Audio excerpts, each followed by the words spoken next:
அன்புள்ள சிம்ம ராசி அன்பர்களே வணக்கம். சிம்ம ராசி அன்பர்களுக்கு இந்த வார ராசி பலன். ராசியில் கேது, 6ஆம் இடத்தில் சூரியன் செவ்வாய் சுக்கிரன் இணைவு, 7ஆம் இடத்தில் புதன் ராகு, அஷ்டமத்தில் சனி, லாபஸ்தானத்தில் குரு வக்ரமடைந்திருக்கிறார். வெளியூர் பயணங்கள் மூலமாக தங்களுக்கு அனுகூலமான வாய்ப்புகள் உண்டாகும். புதுவித பயணங்கள் மூலம் உற்சாகம் மேம்படும், மனதில் தெளிவுகள் பிறக்கும். உணர்ச்சி வேகமில்லாமல் பொறுமையுடன் தாங்கள் செயல்பட வேண்டும். மனதில் இருந்து வந்த குழப்பங்கள் அனைத்தும் நீங்கி தெளிவு பிறக்கும். நெருக்கமானவர்களின் ஆதரவால் சில காரியங்களை தாங்கள் செய்து முடிப்பீர்கள். சமூக தொடர்பான பணிகளில் இருப்பவர்கள் சில வாக்குறுதிகளை கொடுப்பர். வாக்குறுதிகளை அளிக்கும் போது சிந்தித்து செயல்பட வேண்டும். சில சமயங்களில் தங்களுடைய மனதிற்குள் சில குழப்பங்கள் உருவாகலாம். எந்த காரியத்தையும் திட்டமிட்டு செயல்பட முயற்சி செய்தல் வேண்டும். குரு பகவான் வக்ரகதியில் இருந்தாலும் கூட லாபஸ்தானத்தில் இருக்கிறார்.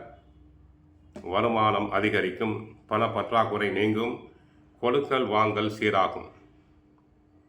6ஆம் இடத்தில் சில கிரகங்கள் பலம் பெற்றிருப்பதால் போட்டித் தேர்வுகளில் மாணவர்கள் எளிதாக வெற்றி பெறுவர். அரசு உத்தியோகம் சிலருக்கு கிடைக்கும். சிலருக்கு புதிதாக இடம் வாங்கும் யோகம் உண்டு. வீட்டில் சுபகாரியங்கள் நடைபெறும். சுகாதிபதி உச்சம் பெற்றிருப்பதால் நன்மைகள் அதிகரிக்கும். சில முக்கியமான நபர்களை சந்திப்பீர்கள். அவர்களால் உங்களுக்கு உதவிகள் எதிர்பாராத வகையில் தங்களுக்கு கிடைக்கும். எந்த பிரச்சனை வந்தாலும் அதை தைரியத்தோடு சமாளிக்கும் திறமை தங்களுக்கு உண்டாகும்.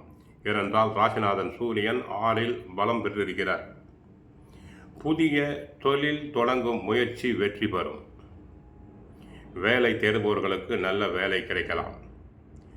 சிலருக்கு உத்தியோகத்தில் எதிர்பாராத இடமாற்றங்கள் தாங்கள் விரும்பாத வண்ணம் கிடைக்கலாம். கணவன் அல்லது மனைவி உடல் நலனில் சற்று கவனம் வேண்டும். சிலருக்கு பூர்வீக பிரச்சனை தலை தூக்கலாம். பொது வாழ்வில் உள்ளோர் சில தவிர்க்க முடியாத ஏமாற்றங்களை சந்திக்க நேரிடும். சுப விரயங்களில் பணம் செலவாகும். நண்பர்களாலும் மனைவியாலும் சிற்சில பிரச்சனைகள் வரலாம்.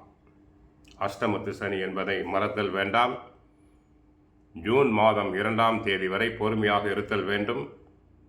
அதன் பின்பு அஷ்டமத்து சனி